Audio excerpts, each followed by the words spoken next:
So hello दोस्तों, एक और वीडियो में आपका स्वागत है। डिप्रिसिएशन का प्रैक्टिकल क्वेश्चन बनाने से पहले आपको कुछ महत्वपूर्ण बातें जानना बहुत ज़रूरी है। तो आप यहाँ पे देख सकते हैं डिप्रिसिएशन यानी ह्रास का जो सीधा संबंध होता है ना, वो फिक्स्ड एसेट्स से होता है। फिक्स्ड एसेट्स मतलब अस्थायी संपत्तियों से, और अस्थायी संपत्तियों में कुछ यहाँ पे एग्जाम्पल दिए गए हैं। डिप्रिसिएशन प्लांट पे भी चार्ज होगा, डिप्रिसिएशन मशीनरी पर भी चार्ज होगा, लेकिन डिप्रिसिएशन लैंड पे चार्ज नहीं होगा, और डिप्रिसिएशन बिल्डिंग पे भी लगेगा। तो अब आप सोच रहे होंगे कि लैंड पे क्यों नहीं लगेगा। तो सबसे पहले बता दें कि जो लैंड है, लैंड का जो वैल्यू है वो जैसे ही समय बीतता जाता है लैंड का वैल्यू बढ़ते जाता है। जो भूमि होती है उसका जो प्राइस है वो इंक्रीज होते जाता है, जबकि प्लांट मशीनरी और बिल्डिंग जो ऐसे फिक्स एसेट्स हैं जिनका वैल्यू हर साल यानी हर दिन कम होते जाता है। एक एक दिन जैसे जैसे समय बीतता जाता है वैसे वैसे प्लांट मशीनरी और बिल्डिंग्स इस तरह के जो फिक्स एसेट्स होते हैं ना, उनका जो वैल्यू है कम होते जाता है। जो डिप्रिसिएशन है केवल इन्हीं पे ही चार्ज होगा, लैंड पे चार्ज नहीं होगा, क्योंकि लैंड का वैल्यू इंक्रीज हो रहा है। और हमको डिप्रिसिएशन का मतलब ही होता है ह्रास यानी कमी।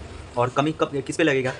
प्लांट पे लगेगा, क्योंकि प्लांट जैसे अभी लगाया मैंने, नया नया कोई प्लांट लगा हुआ है तो उस पर आदमी काम करेंगे, जो मशीन है उसको यूज करेंगे, और यूज करेंगे तो उसमें पक्का है कि कुछ कमी आएंगी, कुछ खराबियाँ आएंगी, तो इसकी वजह से उसका दाम कम होते जाता है। मशीन का भी वही हाल है, और बिल्डिंग का भी वही। आज बना 5 साल बाद उसका मरम्मत कराना पड़ता है, नहीं तो झरने लगेगा, टूटने लगेगा।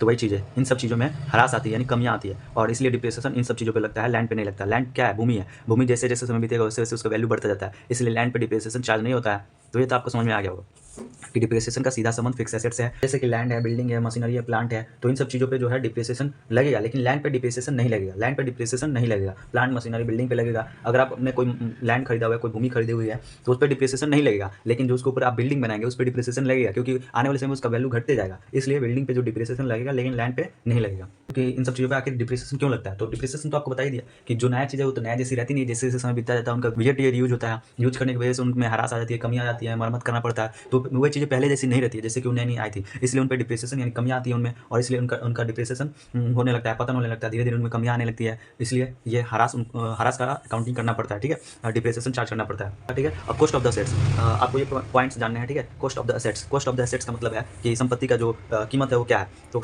ये जो पॉइंट है ये आप तीनों पॉइंट आपके लिए जरूरी है, और आगे और भी पॉइंट्स आएंगे जो आपको मैं समझाता जाऊँगा, ठीक है। तो cost of the assets, cost of the assets क्या होता है?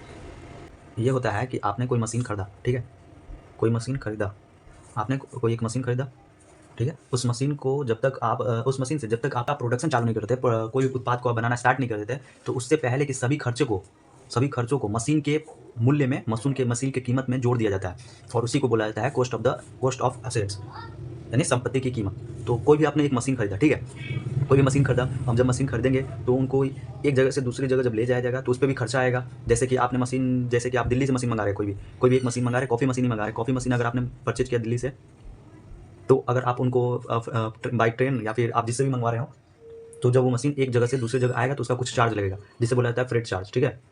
फ्रेट चार्ज लगता है, से दूसरी जगह मंगवाया, फिर उसको आप ठेला के द्वारा आप अपने स्थान पर मंगाएंगे जहाँ उसको लगाना चाहते हैं।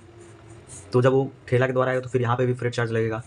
उसमें मशीन को इंस्टॉल करवाएंगे, इंस्टॉलेशन चार्ज बुलाया था उसको, इंस्टॉलेशन चार्ज लगेगा, फिर इंस्टॉलेशन चार्ज लगेगा। उसके बाद से अगर आप कोई अदर पार्ट लगवाना है, तो मतलब प्रोडक्शन चालू करने से पहले जितने भी खर्चे हैं मशीन के कॉस्ट में जुड़ जाते हैं। जैसे मशीन का दाम है 50,000, ठीक है, और आपने इंस्टॉलेशन चार्ज लगवा दिया 3,000 का, 3,000 आपको लग गया इंस्टॉलेशन चार्ज, तो ये मशीन के दाम में जुड़ जाता है, ठीक है। और इससे पहले मतलब प्रोडक्शन होने से पहले, मशीन उत्पादन चालू होने से पहले, यानी जब तक आप कोई प्रोडक्ट उससे नहीं बना रहे, यानी प्रोडक्ट जब तक मशीन से स्टार्ट नहीं हुआ बनना, उससे पहले के जितने भी खर्चे हैं मशीन के प्राइस में जुड़ जाएंगे, मशीन के प्राइस में जुड़ जाएंगे, ठीक है।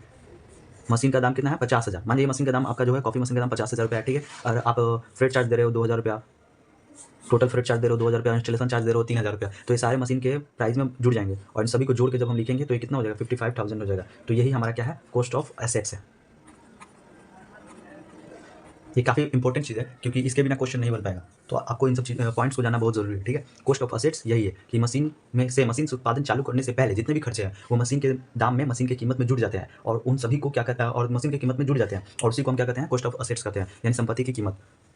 तो ये आपको समझ में आ गया होगा। अब हम जानेंगे स्क्रैप वैल्यू। स्क्रैप मतलब क्या होता है? स्क्रैप वैल्यू का मतलब अवशिष्ट मूल्य, यानी स्क्रैप। जैसे कि कोई मशीन होता है जब खराब होता है तो उसको क्या कहता है? आप कबाड़ी वाले को बेच देते हो, तो उसको उस मशीन का क्या बोलेंगे? वो मतलब जो पैसा आपको जो भी मिला, जो मशीन कोई मशीन है आपने 10 साल यूज किया, उसके बाद खराब हो गया है, तो आप उसे क्या करेंगे? कबाड़ में बेच देंगे। तो कबाड़ में बेच देंगे तो उसका कुछ ना कुछ दाम तो मिलेगा ही। अब जैसे नया में उसका 10,000 दाम है, तो पुराना जब आप कबाड़ में बेचेंगे तो उतना मिलेगा नहीं, कम से कम 1,000 या 500 रुपये मिलेगा, जितना मतलब मिले।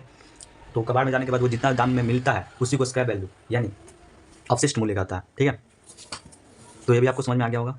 तो हम बात करते हैं थर्ड पॉइंट की, वर्किंग लाइफ ऑफ असेट्स। अब इसका मतलब क्या होता है? वर्किंग लाइफ ऑफ असेट्स है कि जो संपत्ति है उसका पूरा जीवन काल यानी काम करने का जो उसका लाइफ वर्किंग लाइफ कितने साल काम कर सकता है, यानी मशीन कितने साल चलेगा, ठीक है।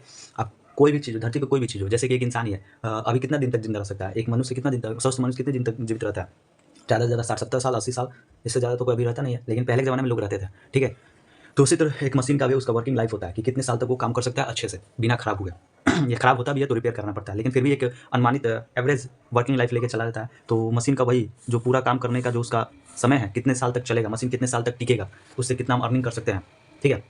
तो वर्किंग लाइफ ये होता है कि मशीन कितने साल तक काम करेगा बढ़िया से, उसका मशीन का पूरा जीवन काल कितना है, उसी को वर्किंग लाइफ ऑफ असेट्स यानी संपत्ति का जीवन काल कहा जाता है, ठीक है। तो ये भी आपको समझ में आ गया होगा। आगे हम कुछ और पॉइंट्स जानेंगे और उसके बाद हम आपको फॉर्मूला बताएंगे और उसके बाद हम प्रैक्टिकल क्वेश्चन करेंगे, ठीक है। तो वीडियो काफ़ी लंबी हो रही है, मिलते हैं आपसे अगली वीडियो में।